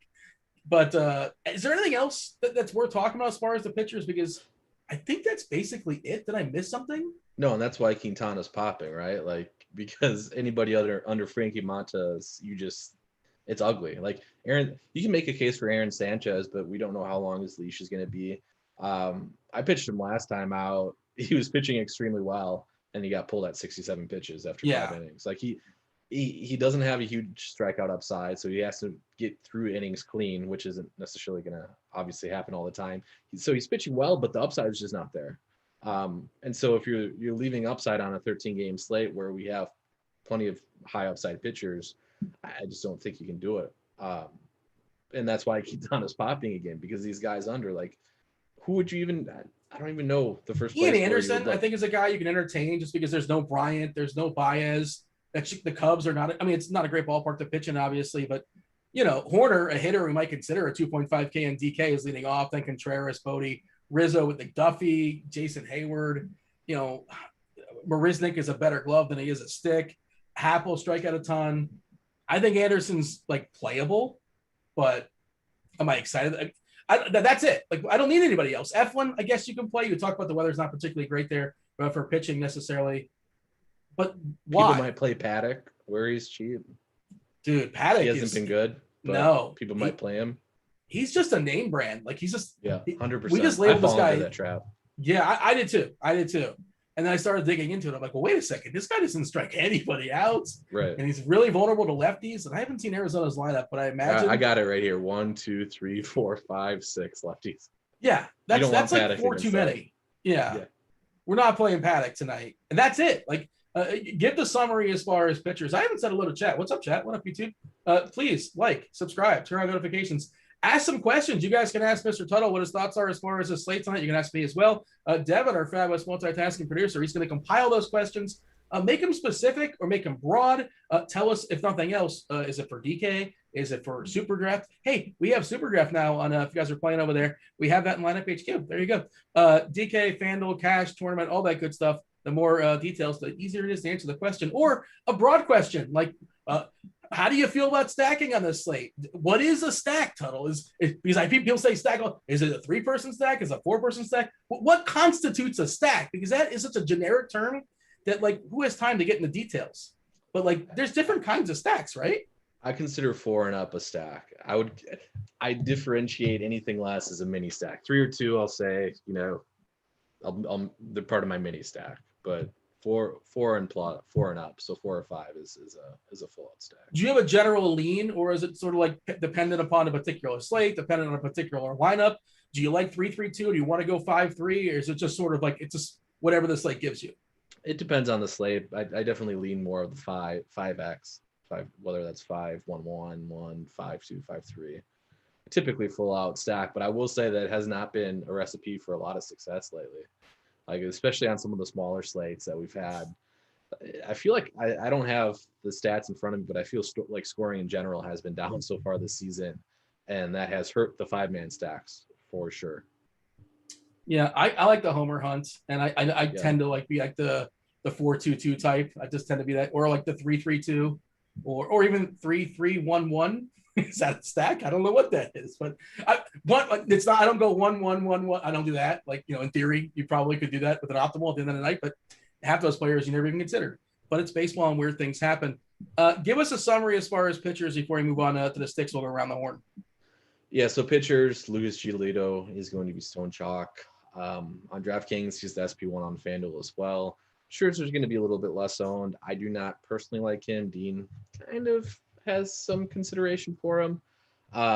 Christian Javier is SP2 for me on DraftKings. I think he's easy enough to fit. I think his strikeout upside is tremendous in the matchup. So that's why I like him. If you're going super cheap as your SP2 on DraftKings, it's Jose Quintana. I think Quintana is an okay cash play. I think he is an easy fade in tournaments at his projected ownership. All right, let's go around the horn really quickly. As far as the catchers, I think cash game, people are probably going to gravitate toward Higashioka. They were probably considering Sanchez earlier. Higashioka batting 8th, a 3.2K there, and DK East displayed some power for sure. But like, do you abide by the rule of you have to play, not have to, but like it just play the catcher in your stack, and that's that? Or if everybody does that, maybe don't do that. Like, do you one-off? You know, you can one-off Travis d'Arnaud or Contreras or something like that as far as your catcher. What's your general thought on that? Yeah, I do play catcher with my stack a lot, but like you said, maybe on a slate like today where Yankees are going to be stone chalk, like you're not going to get completely unique, obviously, doing it, but like maybe that makes you a little bit different. Is not playing Higashioka in your stack, like I don't know. But typically, like the lesser known catchers, I'll just definitely throw them in my stack. So if that's like Buster Posey, who's actually been playing pretty well. So Buster Posey, yeah, I would include in my giant stack against Gonzalez, that sort of thing.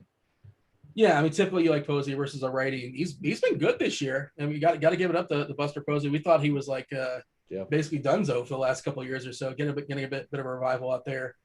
By the way, if you want like a direct pivot away from Higashioka, Alex Avila in that ballpark there, in Dunedin.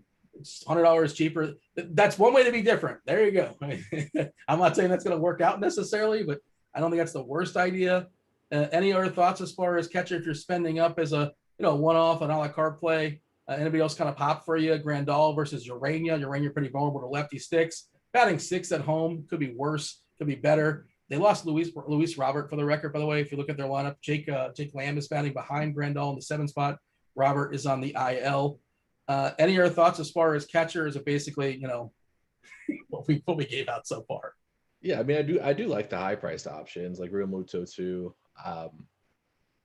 Probably won't get a ton of ownership, but Carlos Martinez is not very good right now. Yeah, it's a lot of bats. We mentioned already that Philly game actually has pretty good weather.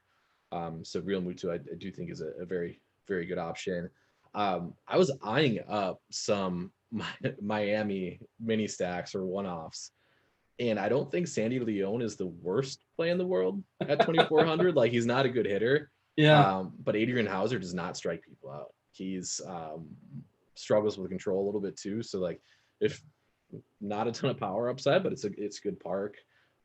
You could do worse than playing Sandy Leon if you're just trying to get everything else to fit in your lineup. Like, Ben Boom's obviously probably a little bit better option against Folty and Evans in terms of if you're looking for cheap power. He's probably the guy you would go to. But I actually do kind of like Miami one-offs as part of my stacks. If your name is Ben Boom, you got to be a better power hitter. I'm sorry. Right. It's misleading. Right. First base, Ohtani is available first base on DK, and he's underpriced there at 4.3K. Facing Foltynewicz, who talked about his home run issues. Locked in, of course, for those 9 innings, so a pretty decent chance of getting 5 APs versus Foltynewicz in that bullpen. Freeman, if you have the money against Trevor Williams is kind of sort of a professional pitcher. One of those guys, like, you never really roster, you never really have to attack Trevor Williams. He's one of those sort of guys for me. But, Freeman's better at his job than Trevor Williams is at his. You mentioned Jesus Aguilar, like the Marlins. There's a little revenge game against your Brewers. Otherwise, what else is popping for you at first base? Yeah, so I said it earlier, but if you're a fan of hot streaks, Rhys Hoskins has hit 4 home runs in the past 3 games. And already mentioned I love the matchup there too. Brad Miller, same game, same team. He's only 3,100. Like, Ohtani is going to be extreme chalk here, I think, because he's way too cheap for the matchup. A guy whose price tag stood out to me was Anthony Rizzo, 3,900, and I don't think he's going to be owned. Like, it's a 13-game slate, not the best matchup in the world, but he's cheap. So I'm fine with him there too. It's kind of a potential one-off, or even if you wanted to stack the Cubbies. Trying to think. I think that's mostly. I like Bell a little bit. I like the Washington side. I didn't like his price. Well, you have the money, so who cares? Yeah, you can't take it with you. What are you gonna do with it? I was just like, all right, we got Hernandez in here as the cheap chalk. Let's see who else we can stack with him. And like, Bell should be not too bad. Oh no, he's kind of expensive. Anything else that's worth talking here about at first base? Let's jump to second base, the Keystone position. DJ LeMahieu is first base eligible, and DK is also second base eligible on DK. He hasn't been great this year, for what it's worth. And I was looking at his StatCast stuff, and a lot of the Yankees, Gleyber Torres, just some of these guys just look terrible. But in theory, they should break out of it. So you got DJ leading off. Cronenworth. Do we have the San Diego lineup just yet, or no? Did he crack it? Where are the Padres? Where are the Fathers? I don't know if we have them or not. Oh, he's batting 6th. Okay, so Cronenworth versus Merrill Kelly, who throws plenty of strikes. The San Diego side, I think, is one of the direct pivots away. Well, everybody's a good pivot away from. Who's the second most popular stack today? If you're not stacking the Yankees and you want to be chalky, or nothing's really chalky. I think it's the Angels. The Angels. Yeah. Do you agree with that? Is that kind of where you're at if you're not playing Yankees? Yes. I think they're a good stack. Does it tilt you as much as it tilts me that David Fletcher leads off every single day for this team? Drives me insane. Got to get him as many at bats as possible, right? I want the Angels to be in the World Series and lose Game 7 because David Fletcher strikes out with Mike Trout on deck. And it's like, I so want Joe Madden, and he won't learn anything from it, and he's smarter than me. I concede he's smarter than me. He's knows so much more about baseball than I do. But what are you doing? A second base. I have to get my rant in there. Well, Keystone position, second base. What do you have for me? Yeah, so second base, if you want to continue the Yankees theme, isn't LeMahieu still super cheap on FanDuel? I'll admit I have looked. Everybody's super cheap on FanDuel. But Torres, he was like under 3K when he's exactly 3K there today. So if you want to keep that theme, but like you said, yeah, Gleyber Torres 2,500. I don't know why. Other second base options, potentially more DraftKings specific. Keston Hiura is only 4K. I think he's a pretty decent option. You mentioned Nico leading off against Ian Anderson. Obviously not the greatest of matchups, but I think he's a fine value option at a position that typically isn't complete too deep. And then it's not really a deep position again today, so I'm completely okay with playing Nico Herner leading off, even though the matchup's not great. And then the other guy I mentioned, I kind of like some of these Miami one-offs. Jazz has been good, and he's priced at a point where I don't think he's going to carry much ownership because he's 4,500. We have him projected at just 2% owned, but he's been decent. He has power. He has speed. He's got upside. Like I think he's a very good play today. He also has blue hair, which is awesome. I'm not sure if you've seen him. And he's so much fun. And I will take Jazz. I've taken the L on him because they traded him last year for Zach Gallen. And I was like, what are they doing? I got to know where Gallen was awesome. I still think Gallen's awesome, and I thought Jeter just wanted like a shortstop project because, that's what he was. And it's kind of a fun idea. He was a prospect for sure, but yeah, he's definitely taken a nice step this year as opposed to last year. And again, in the leadoff spot as well too. I like Jazz a good bit, and if he gets on, he's going to try and run. What's your official take as far as Hira as a Milwaukee fan? Because he swings at everything when I roster him. Why does he strike out every time? Yeah, he strikes out a lot. I haven't even looked at his numbers this year. I assume they're just absolutely terrible. I liked him last year. Yeah. I thought he had a little bit of promise, but he's not looked good. 38% K rate this year versus lefties. I don't have the stat in front as far as righties. I just pulled the play IQ real quick, but probably about the same. He strikes out a lot. You got Navarez batting second, by the way, versus Castano. Right, against the lefty. Yeah, it's not that without Yelich, man. That Milwaukee lineup, even without, it's not good. It is bad times there. It is bad times in Milwaukee for sure. By the way, once again, start firing off some questions there in chat. Devin's going to join us momentarily soon enough when we get to finish as far as around the horn. Devin, tell me later, how long are we here for? Because I feel like, are we taking too long? What time does this show go till? What is it? Oh, we got to pick up the pace. Hot corner, third base. What do you have for me? We could go slower if you want. This is another spot where Yankees completely mispriced. Urshela, he's going to be extremely high owned. Go ahead, play him. I saw Manny Machado getting a lot of love. Makes sense to me. Merrill Kelly allows a lot of contact. I think Machado's a fine play. Interestingly, while Machado's getting love, Bregman doesn't seem to be getting a ton, and it's a really good home run matchup for him against a lefty. I think Bregman is a much better tournament option based on what we have for projected ownership between some of the high-end guys. Like we have 5% projected ownership on Bregman. Sign me up for that. I think that's mostly it at the position. Are you looking at ownership? What do we have for Urshela? Because he feels like the 16. most. Okay, I thought it'd be higher than that. I still think it's going to be higher than that. In cash games, it'll be absolute stone chalk. Yeah, it's going to be a ridiculous number. I was going to say, I feel like he's a really good tournament fade. If you think he's going to be higher at 16% owned, even still. All right. Ownership is now updated. Click the refresh button, Tuttle. Let's see what we have now. Does that change things? It just jumped to 26% according to Devin. So yeah, there you go. If he's 26%, he feels like a good fade. Urshela's like not this great hitter. He's fine. Right. But, I suppose he can do it. But the price obviously sort of puts you there, especially in cash games. Shortstop, Tuttle. I did Yahoo rankings today. Let me tell you, Francisco Lindor is underpriced on Yahoo. Is he $7? He's like $8. Way underpriced. That one stood out to me. In terms of DraftKings, hey, guess what? Gleyber Torres is underpriced. Yeah. On FanDuel, Gleyber Torres underpriced. He's 2,500. We mentioned that. So again, it's more tournament deciding what you want to do there. Fernando Tatis, he seems to be okay at hitting the baseball. I guess he's fine, right? I guess he's okay. He's okay. And he's amazing. Yeah, he's a good play.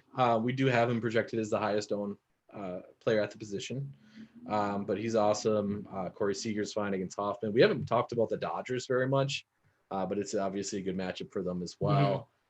So I do think it's a good pay up position. If you're saving, again, then you're looking at Nico Herner there on DraftKings. He's got that second base shortstop eligibility, and he's only 2,500. It does seem like there's a lot of big names, so you probably need a big scorer at shortstop, like as far as the competition, right? But yeah, that's sort of my thought process there.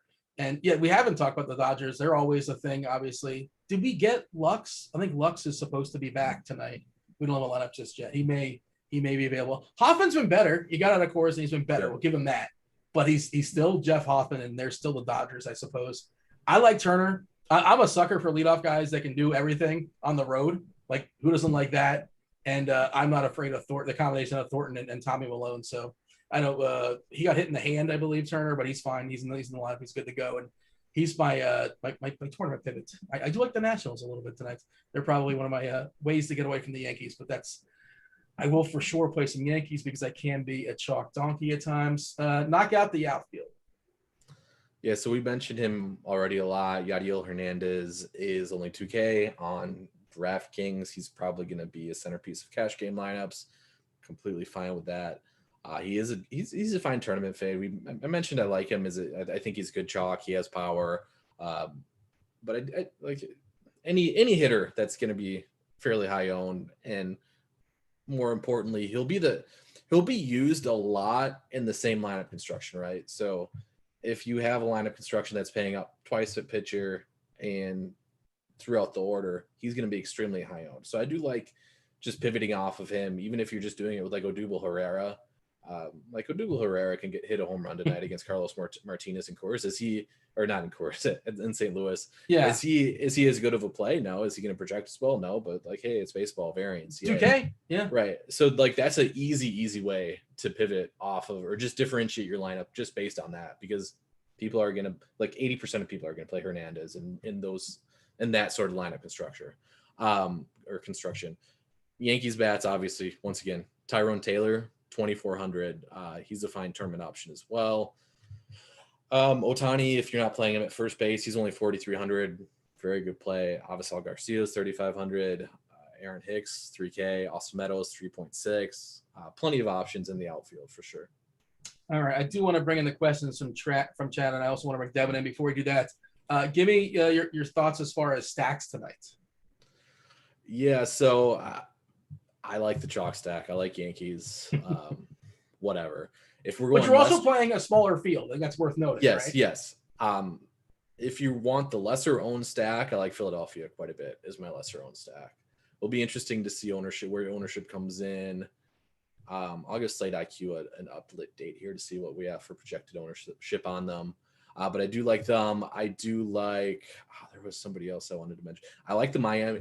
I like mini stacks in Miami. So like maybe 2 to 3 guys. So Corey Dickerson, Chaz, we mentioned before. I think those guys are fine guys. And let me see here. I finally have. I would throw the White Sox into the conversation against Yes, 100%. So okay, Slate IQ here.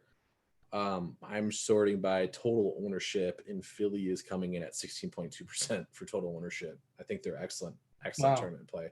But the other thing to note here is that the Yankees are still popping as a positive leverage play, even at 121 projected ownership, which I never see.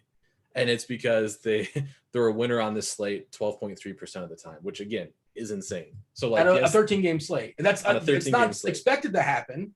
But if you divvy it up like 26 teams, each team should get like 4%, and they're getting, you're saying 13%. Yep, 12.3. Yeah, if they're all equal, obviously.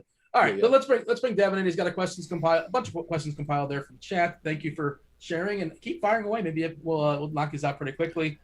Devin, what up? Hi. I'm already not excited about building lineups with that Yankee chalk. Well, you like to be contrarian, don't you? I was actually just mentioning that in chat earlier. FOMO is not in my vocabulary this season. You can't play chalk, or you could play chalk, but don't feel bad about fading it. That's what I've been telling myself so far. It's baseball. And like, even the other thing is, like, say you don't play Stanton and he hits a solo home run. It's like, you're not dead. If Stanton just goes 1 for 4 with a solo homer, that's fine. You could survive that. It's okay. It's not a big deal. Well, and the other night, there was I think it might have been yesterday or maybe the day before. There was a lot of chalk at pitcher, and I remember looking at Michael Kopech, and I was like, man, that's a lot of strikeouts in that lineup. Sure enough, went a little bit over where that we thought his leash was going to be, and he was a great play. So yeah, Kopech's good. Got to take some stands sometimes. We got some questions saved. We'll get these knocked out. Got about 6 minutes left in the show.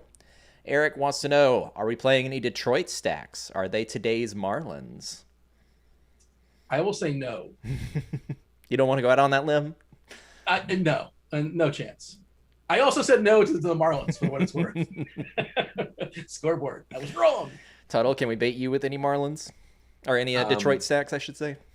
No, I'm going to pass on that one. Stan wants to know, DK tournament, are you playing any Scherzer? Dean is. I'm not. Yeah. We didn't go over this other show. Tuttle, you answered the stuff. I went to the cash stuff, and I was yielding. But yeah, I like Scherzer more than you do. And one of the main reasons why, and I'll say more so on DK than on FanDuel, it's really easy to get him. Like, it's not, and I think he still has the capacity to strike out 9 or 10 and give up, just one solo home run. Why can't he do that? Yeah, it is a big ballpark, but a small ballpark, but you also have to hit it. So, yeah, I'm definitely going to have. It sounds like I'm going to have more Scherzer than you are. Yes. So these next couple of questions all come from Eric, and we have a couple of Erics in chat. So one of the Erics asks, DK tournament, thoughts on Peterson? No. I don't like the matchup. Like, he had one really, really good game, sandwiched between a couple bad ones. I don't think he's that great of a pitcher. No, I'll pass. Not necessary is my answer. By the way, we haven't mentioned any Mets really, but like Garrett Richards has been a disaster this year. I know the ballpark stinks, but again, another way to be different. And it's a 13-game slate. You can play anybody in baseball, but Lindor, Smith, Alonso, Conforto, even Davis. I'm okay with all the first 4 or 5 there in the Mets. All right. One of the Erics would like to know, going for all the green, would you stack the Reds? I would prefer one-offs. Like, Buehler's giving up some home runs. I wouldn't full out stack on a 13-game slate. I wouldn't full out stack the Reds. All right, Dean. DJ LeMahieu, human sneeze. Does he break out today? I think that Al Smizzle said that like 7 years ago, and somehow that is stuck in some circles.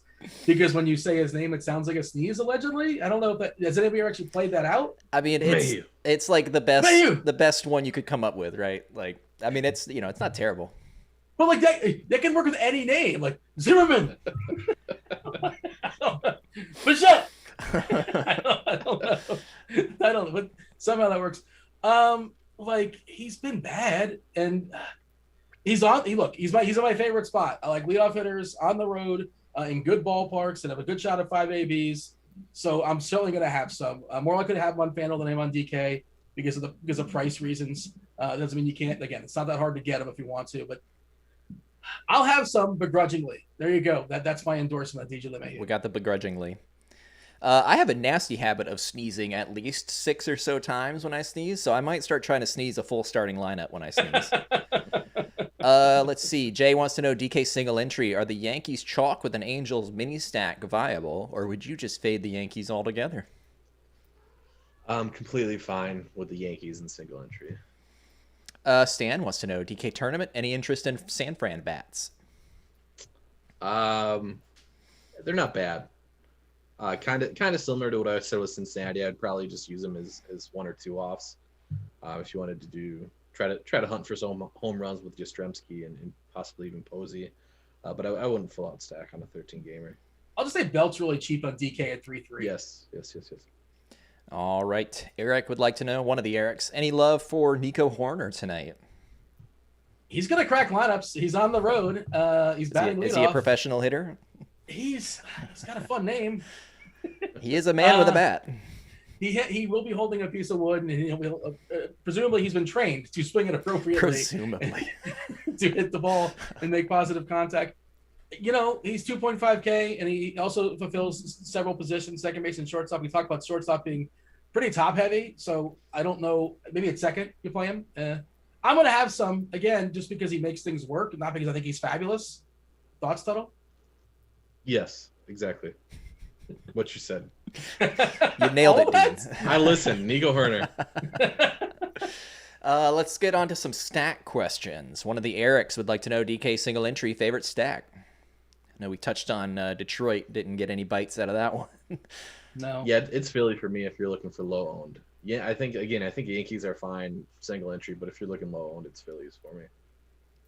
Tuttle, do we have any bold calls, any standing desk calls for today from what was that the Diamondback stack you called that one time? No, I like this. I like the chalk too much to have anything extremely bold. No, I mean the what I feel most strongly about again is Philly and then Miami. So Chisholm and Dickerson is kind of 1 or 2 offs. We must be sitting down today, aren't we? Yeah. Did Madison Bumgarner throw an official no-hitter? No. Mostly because he's Madison Bumgarner. Yeah, that was my reasoning. Like, if he threw it, it can't be that hard. Dean just firmly grasps the handle and starts stirring that pot. Stan asks, any Texas stacks? Yeah, it's not the worst thing in the world. I would say it's leverage. Let's do a quick lightning round. I see a couple of them in here. We're just about the end of the show. Jay asks, Colorado stack. Lefties. Only Nobody's lefties. playing them.